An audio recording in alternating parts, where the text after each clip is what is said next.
All right, so a lot of people thought week 2 was going to be a sleeper weekend in college football, but nobody's thinking that about week 3 because we got a really solid slate here. And I'm going to go ahead and kick things off immediately with a game that I am super fired up about, and that's UGA versus Tennessee. My Bulldogs are heading to Neyland, and Tennessee fans, they're already barking, or I guess squealing, about how this is finally their year. And sure, Tennessee has looked dominant in their first 2 games, and Georgia has looked sloppy against Austin Peay. Gunnar Stockton hasn't looked special, and yeah, Mike Bobo is still calling the same boneheaded plays that drive us all insane. And sure, Neyland at night is probably one of the most toughest places to play in the country. So that sounds like Tennessee's perfect setup for an upset, right? No. We've heard this story before. We've heard it plenty of times. Heupel's offense, or really his team in general, always looks like world beaters in September against nobodies. And Georgia kind of always looks flat against their inferior opponents. And then this game rolls around. Kirby Smart steps onto the field and reminds Tennessee who their daddy is. And it's not just wins either. It's straight up beatdowns. Tennessee hasn't really been competitive in this matchup in a long time. And let's be real, Heupel's tempo offense is, it looks pretty on highlights, but it has never worked against Georgia. You can't run that gimmick when the Dogs just have the depth and the defense to shut it down. And Joey Aguilar, yeah, he looked better than people expected, myself included. But he also hasn't thrown any picks yet. And let me tell you something, I think that streak's going to end Saturday night. This is a very different stage. Georgia's a much better defense, and I think they're going to make him uncomfortable. And those old turnover problems I expect will reappear in this game. Book it. Meanwhile, we have Gunnar Stockton, who I think is finally going to show us something here. This is a game that I think is going to be his best game yet. The offense, I think, is going to bully Tennessee in the trenches, on the offensive line especially. The run game is going to finally wake up, and those new receivers, I think they're going to eat, especially against this Tennessee defense that is already without their best player in Gerard McCoy. And before you guys start hyping up the Syracuse win, did you even watch Syracuse play this past weekend against UConn? They almost lost in overtime to UConn. That win does not impress me, and Syracuse still dropped a pretty good amount of points on Tennessee, which is even more alarming now that I've seen what Syracuse is. And if you think that Syracuse can move the ball on you, then Georgia is going to steamroll you. So here's the truth. Tennessee would need to play the game of their lives, empty their entire playbook, and pray that Georgia beats themselves to even have a chance in this game. And spoiler alert, Kirby Smart's Georgia teams don't beat themselves. You're going to have to take it to them. And I don't see Tennessee being able to do that. The Dogs, like I said, go into Neyland, and they're going to walk out the same way that they always do, with another win, another exposed Tennessee team, and another reminder that Georgia runs this rivalry. Moving on now to Notre Dame versus Texas A&M, and man, there are just so many layers to this game. For Notre Dame, this is boom or bust because it's only week 2, but when you look down their schedule, there are not a ton of opportunities for them to prove themselves with quality wins. Now, I'm not saying that they're eliminated from the playoffs if they lose this game, but I'm also not saying that they're not. That's how massive this game is. And honestly, I really like this spot for Notre Dame. They've got home field advantage. They're coming off of a bye week, and the urgency is sky high with their season potentially on the line here. Everything says this week is where they're going to have to put it all together. On the flip side, this is the game that Texas A&M has been building for all offseason. It's their first test for the Aggies. Both teams think they're the more physical team, which means we are in for some smash-mouth trench warfare football. There are a couple of units and positions that I'm watching pretty closely in this game. First, the Aggies defense. They cost them games last year, but Mike Elko made it his personal mission to fix that. And this is the moment where we find out if that is still a weakness for them or if it's actually a strength. Second, Marcel Reed. I think he's an incredible dual-threat quarterback, but his biggest spotlight is in this game. We all know that he can make big plays with his legs, but can he consistently push the ball downfield vertically? This is the game that he's going to have to prove it. And on the Notre Dame side, I'm looking at the run game. That's supposed to be their bread and butter, but against Miami, they were limited, and we barely saw much from Jeremiah Love. And that is going to have to change in this game. And I actually really liked what I saw out of CJ Carr in week 1. the kid makes mistakes, sure, but he got better throughout that game last week, or I guess week 1, and I think that he's going to take another step forward here. But that offensive line has to hold up. Miami's pass rush gave them problems, but maybe that's just a Miami thing. That might be one of the best pass rushes in the country, so we'll see if that carries over to this game. So here's how I think the game is actually going to play out. I do think Notre Dame is going to find a way to get closer to that rushing identity that they're known for. I do think CJ Carr will play well and grow in this offense. And I also think the Irish will end up being the more physical team on the field. I also think that their offensive line holds up better than it did in week 1. So there's a lot of things that I like as far as improvement from Notre Dame. But I also think that Texas A&M is going to look a lot better defensively. And I think that Marcel Reed is going to earn a ton of national respect as a true dual threat quarterback in this game. But at the end of the day, like I said, I lean Notre Dame because they have that home field advantage. They have the extra week to prepare and the urgency. It all lines up. It's a really good spot for Notre Dame. I think they're going to get it done. But we're going to come out of this game, I think, with respect for both teams going forward. Let's move on now to Georgia Tech versus Clemson. And I actually had this game circled in the preseason, even before Clemson dropped that game in week 1. Back in August, I actually picked these two teams to meet in the conference championship game. So originally, I was going to say this is one of my sleeper games of the week. But now, after 2 weeks of football, this one isn't flying under anyone's radar. Georgia Tech has handled their business while Clemson has stumbled out the gate. Suddenly, a game I thought would be a sneaky, interesting game is looking like one of the headline matchups for the week. So let's start with Clemson. They lost to LSU in week 1, like I said, and then they nearly let Troy steal a win on them. They looked very, very sloppy. They looked slow, and they've looked broken. And the most concerning part is this is not a young team that's trying to figure things out that's going to get better throughout the season. This is a veteran group. We know what we have with them. Cade Klubnik just hasn't looked like the guy that we saw down the stretch last season. They're banged up wide receiver. The run game is non-existent. And overall, the team just looks mediocre. No juice, no edge, no identity. And on the other side, Georgia Tech is the exact opposite right now. They've got toughness, they've got an identity, and they've got a quarterback in Haynes King who just embodies all of it. The guy is fearless. He'll lower his shoulder and run through you. He can extend plays, and he can make good throws. And behind him, he's got Jamal Haynes in the backfield, who is, a really physical runner that is going to complement that offense. But the biggest thing for me here is the culture. I trust what Brent Key has built in Georgia Tech way more than whatever Clemson is trying to be right now. Georgia Tech has gotten better every single year under him, and this feels like another step forward. So here's why I lean Georgia Tech. Clemson has not shown me that they can run the ball, and they haven't shown me that they can stretch the field vertically. That means even if the Yellow Jackets play mediocre defense, I think it might be enough. Now, there is one big X factor here, and that's turnovers. Georgia Tech has coughed up a little too much through 2 weeks, and while Clemson's offense, hasn't been putting up a lot of points, they're not the kind of team that you can, hand the ball in the red zone to. And if Georgia Tech gets too sloppy, that's how this game is going to flip. But if Georgia Tech plays a clean game, I like them a lot in this spot. And if they pull this one out, suddenly my preseason ranking of Georgia Tech is not going to look so crazy after all. Moving on now to Vanderbilt versus South Carolina. And if you would have told me a few years ago that I would be sitting here breaking down a Vanderbilt game, I would have called you crazy because for so long they were basically an automatic win, the laughingstock of the SEC.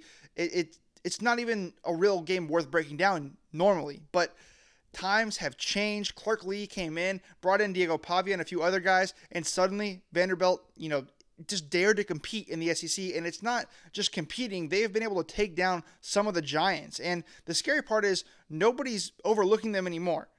People know what Vanderbilt is capable of, and yet they are still balling out. Just look at last week. They went on the road against Virginia Tech, and they pitched a shutout in the second half and flat out embarrassed the Hokies in their own house. Meanwhile, you have South Carolina, the team that they're playing.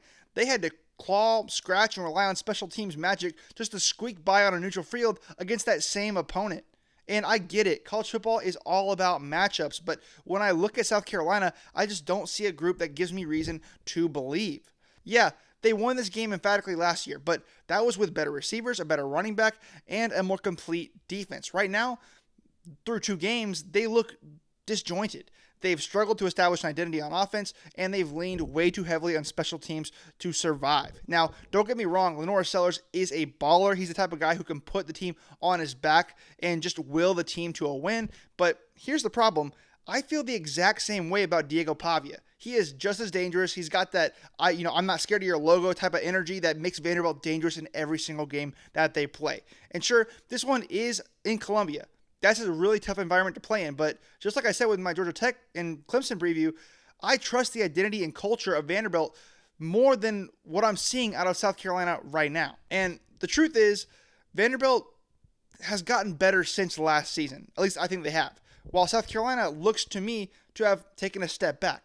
That's just the reality. At least that's the way I see it. So give me the Commodores making a statement in Columbia and showing the SEC the last year was not a fluke. This program is for real.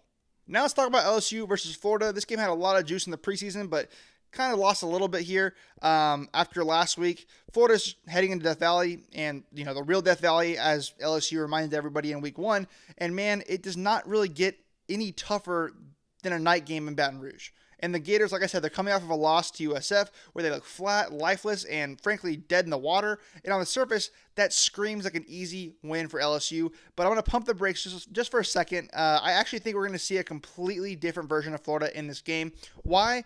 Because they're desperate, man. Desperate teams play with urgency, and I expect Florida to come out swinging. In fact, over the last few seasons, we've seen Florida use this very matchup to try to salvage their year and win a statement win over LSU.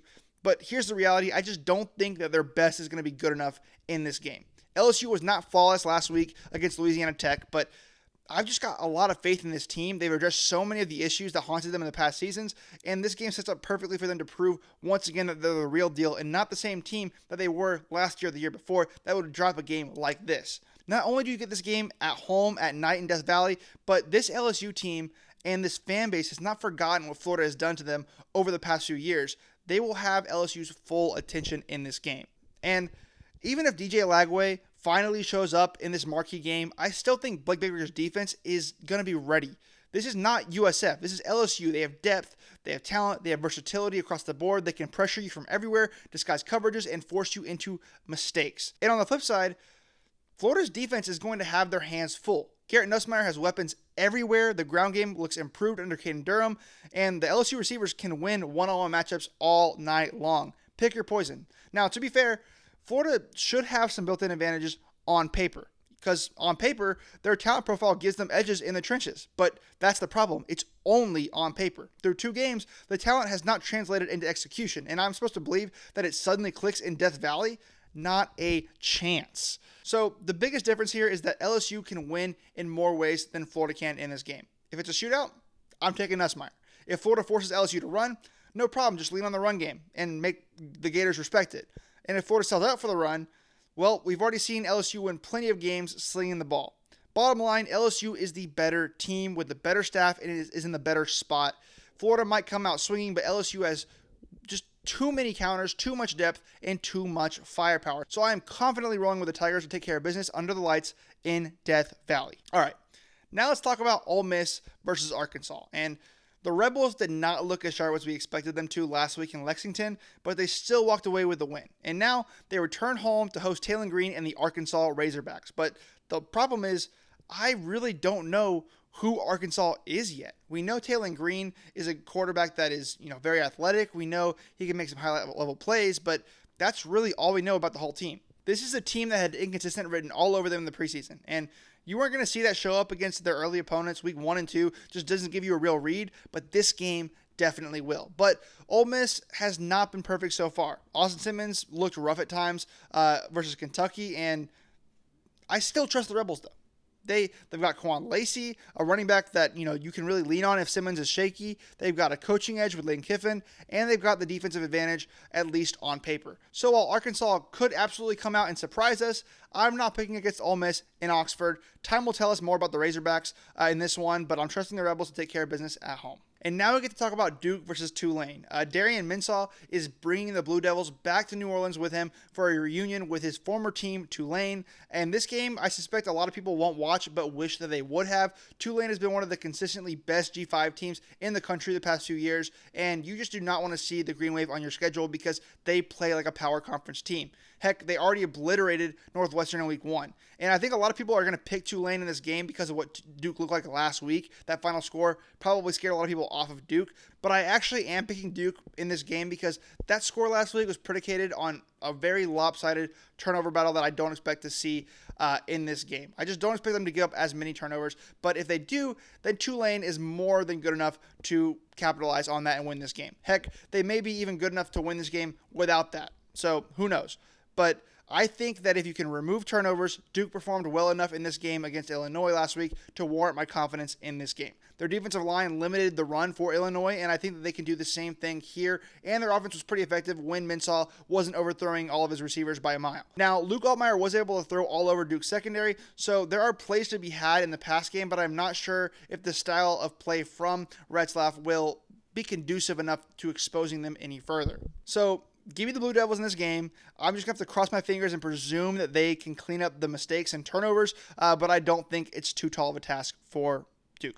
Now let's quickly talk about Miami versus USF, and here we go again. USF has the spotlight again and a chance to punch their ticket to the playoff in Week 3, at least in my eyes. I didn't believe in them in Week 1, and they fooled me. I didn't believe that they could pull it off in Week 2, but they fooled me again. And you know what? I'm going to give them a chance to fool me a third time because I am picking Miami in this game. They are the best team that USF has played so far, and by a long shot, I think. I just can't pick USF to win this game. I don't think Miami will just let USF hang around in this one like Florida was able to and give them a chance to win. Plus, they aren't the sneaky G5 school anymore. They will have Miami's attention. I think USF is a great G5 team, and I think we will see them in the playoffs despite the outcome of this game, even if they lose. But there are just too many edges for Miami in this game. Lightning surely won't strike 3 times in a row for the same team. And beyond that, Carson Beck may not be as athletically gifted as the quarterback you faced last week in DJ Lagway, but he is going to take what your defense gives him. He's going to make calculated throws and find the weak spots in your defense, and he's just going to dink and dunk you all night long if you let him. And like I mentioned earlier, Miami has one of, if not the best pass rushes in the country, which I think is going to be just too much for USF to handle. I like Alex Golesh as a coach. I like Byron Brown as a quarterback, and I especially like the heart of this team.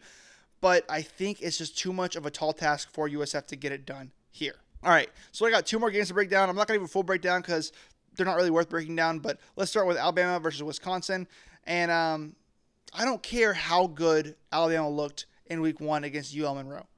And I don't care how pedestrian Alabama looked against FSU in Week 1. You could take that same team that played in Week 1 that looked unmotivated and bad and put them on the field again this week against Wisconsin, and they would still win this game by double digits. So please do not overreact when the dust settles and pretend that Alabama is back when they beat Wisconsin because they're just not a good team. Wisconsin is not a good team. I'm not saying that Alabama is also not a good team, but even if they're not a good team, they're going to take care of Wisconsin by a lot of points. Wisconsin's not good, and to make matters worse, I think Wisconsin is playing this game without their starting quarterback. So this is going to be a blowout whether Alabama ends up being good or whether Alabama ends up being terrible. So there's a little that Alabama can do in this game to change my opinion on them unless they outright lose somehow, which would make me think way less of them and think the season is completely over for them. But that is not happening here. Alabama's going to win this game. It's going to be a blowout. Take the points. Take Alabama to cover. Do not say Alabama is back when they end up waxing Wisconsin at home. It's not. It doesn't mean anything until they play Georgia or another real good team, which, again, the next one's Georgia. So that's what I'm really looking at, seeing if Alabama has made improvements since Week 1. And the last game I want to break down very, very quickly is Pitt versus West Virginia. It's sad that I can't, in good conscience, give a full breakdown to this game because it's the backyard brawl. It's a great rivalry. But that's because West Virginia is not a good team, just like Wisconsin's not a good team. And they already have a loss to Ohio on the record. And I think Pitt's just going to be the better team. And I think they're a lot better than people give them credit for anyways. So they're going to win this game. I think they'll cover as well. So that's our prediction for this week, guys. Please like, comment, subscribe. And let me know which picks are your best bets for the week. Peace.